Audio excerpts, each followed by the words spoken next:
Kamusta Aquarius? Welcome to Like a Tarot. Alamin natin kung anong paparating or situation mo. Ito guys, kahit hindi nahulaan, ay mararamdaman nyo naman na kakaiba na yung panahon natin ngayon. Dahil sa magiging matinding init, kailangan maganda ka na ng tubig, ng towel, at saka candy. Maging maagap at saka aware sa mga nangyayari sa paligid para makakapag-ingat ka.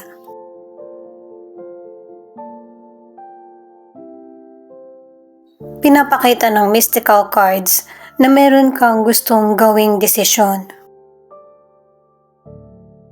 Pwedeng patungkol sa talent mo, sa power, o kaya sa abilidad.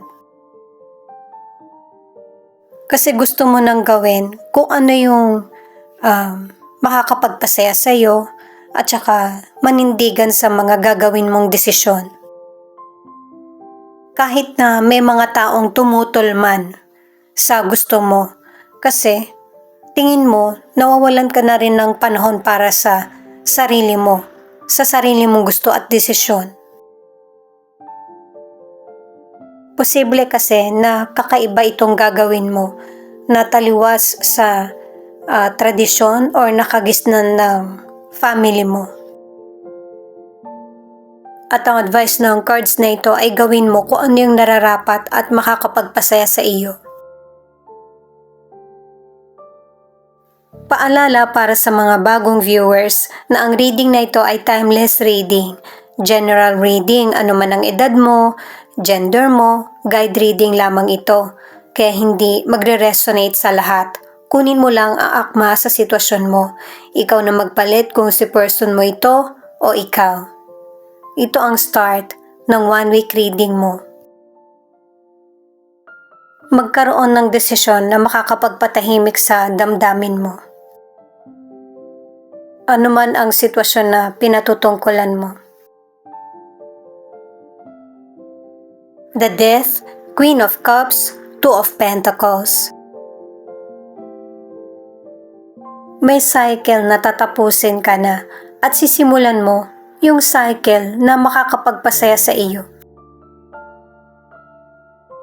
Posible na dalawang sitwasyon ito na pinagpipilian mo or pagsasabayin mo. Sa career o negosyo, meron kang changes na gagawin kasi hindi na nakakapagpasaya sa iyo or tingin mo walang progress. Ang ilan sa inyo pwedeng magkakaroon ng changes sa career mo o kaya sa negosyo. Posibleng may career ka na tapos meron kang maliit na negosyo. Ang ilan naman, yung negosyo mo, i-upgrade mo. Kasi ang ilan sa inyo sa negosyo ay kailangan ng maging updated ka para mapunan yung pangangailangan ng mga customer mo. Posibleng ang ilan, mag-quit ka sa trabaho mo at magnegosyo na lang. Ang ilang single, hindi mo na papairalin yung pagiging mahiyain. Ipagpapatuloy mo pa rin yung pagiging loyal sa person na makakarelasyon mo or magugustuhan. Pero sa ngayon, ang ilang single, namimili ka pa ng person na makakarelasyon mo. Pwedeng dalawang person ang nagugustuhan mo. O kaya higit pa. Kapag ka nakatagpo ka na ng kapareho mo ng mindset or pareho kayong happy, dun ka magseseryoso. Ang ilan sa inyo sa relationship, merong problem ang relasyon nyo na pilit nyong inaayos or pinag-uusapan. Kumbaga, prangka ka sa person mo sa kung ano yung nararamdaman mo or napapansin sa relasyon nyo. Nagkakaroon ng challenge sa relasyon nyo na pareho kayong nahihirapan na balansehin ito. The Chariot, Five of Cups, Knave of Cups.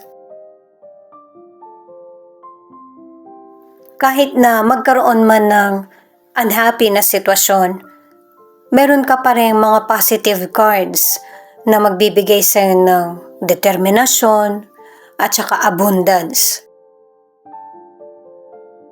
Sumunod ka sa daloy ng buhay mo, pero may mga ilan na hindi mo kailangan sundan kung ano yung naging legacy ng pamilya nyo. Kasi kung ano yung kapalaran ng iba, hindi naman lahat yung magiging kapalaran nyo na. Importante kasi na gusto mo yung ginagawa mo kaysa sa inuutos sa iyo. Take your time sa mga desisyon at huwag patangay sa emosyon.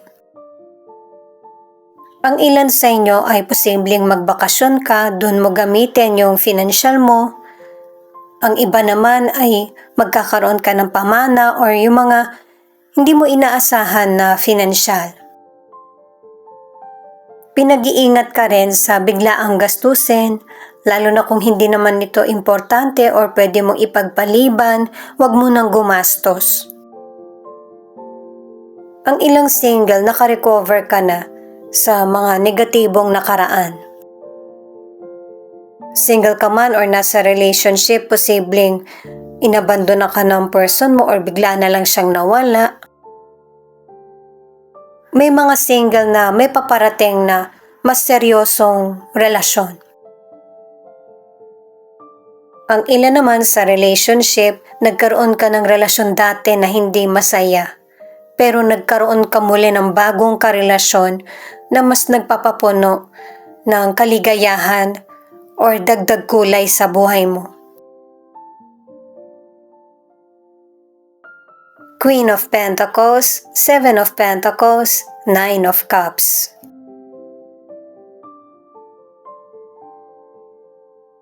Pinapakita sa mga cards yung determinasyon mo na magkatotoo lahat ng pangarap mo. At nangyayari ito nang higit pa sa inaasahan mo. Kasi in the near future, ma-harvest mo na yung mga pinaghirapan mo. Ang ilan sa inyo, ilalaan nyo to sa savings.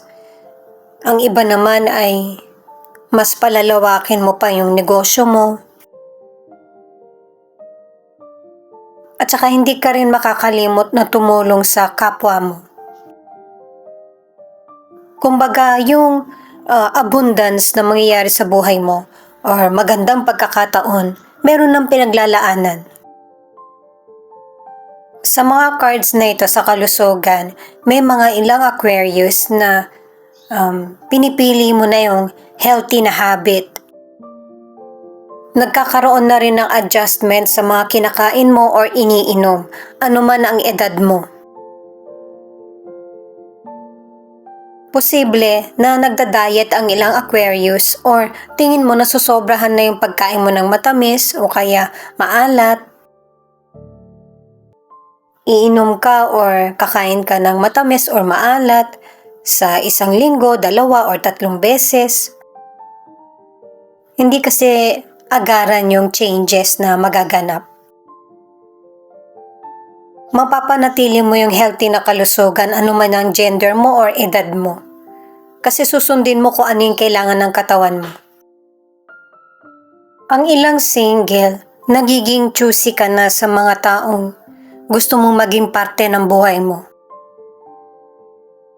Para sa friendship, willing ka. Pero pagdating sa love, hindi ka pa talaga nakakatagpo ng person na gusto mong mahalin.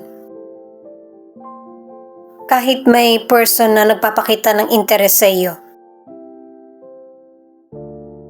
Ang ilan sa relasyon, nagkaroon kayo ng pagkakasundo ng person mo. At ito yung isa sa naging dahilan. Kaya ang buhay nyo sa career o negosyo or relasyon nyo ay mas lalong tumatatag. Tatlong cards ang nagsasabi niyan na yung relasyon nyo ay nasa tamang direksyon. Posibleng ang ilan sa inyo magpakasal na o kaya magkaroon kayo ng baby ng person mo. Willing na para sa next na commitment.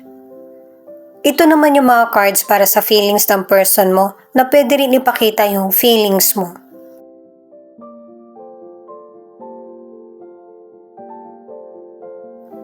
Dahil sa pagkakapareho nyo ng mindset ng person mo, nagkakasundo kayo, ang tingin nyo sa isa't isa ay twin flame. May ilan na friends pa lang yung binubuo nyong connection or couple na kayo.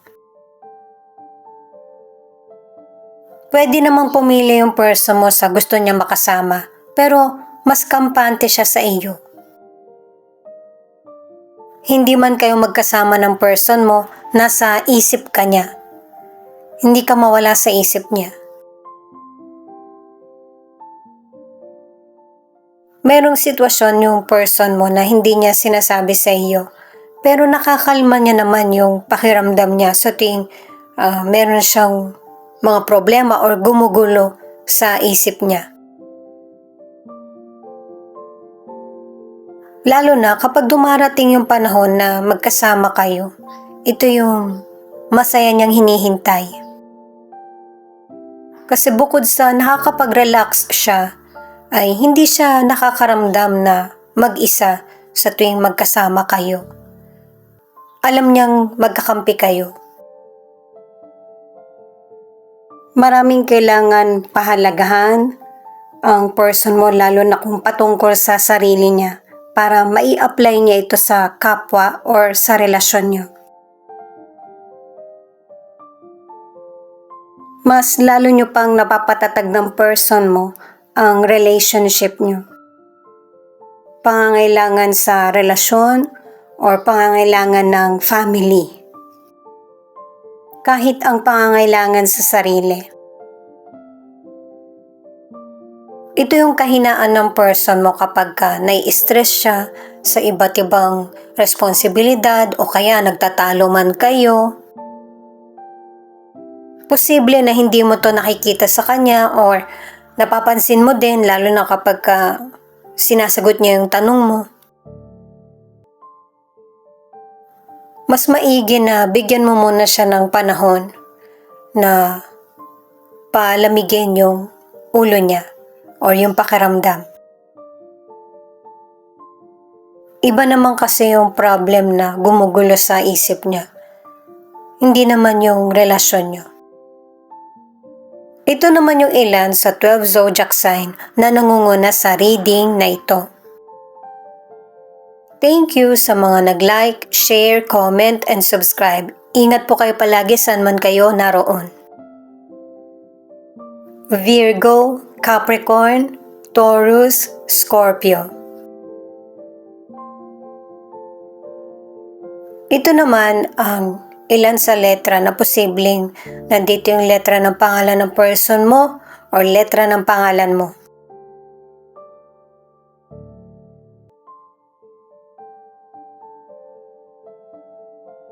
D, S, E, G, W, M, X, Y.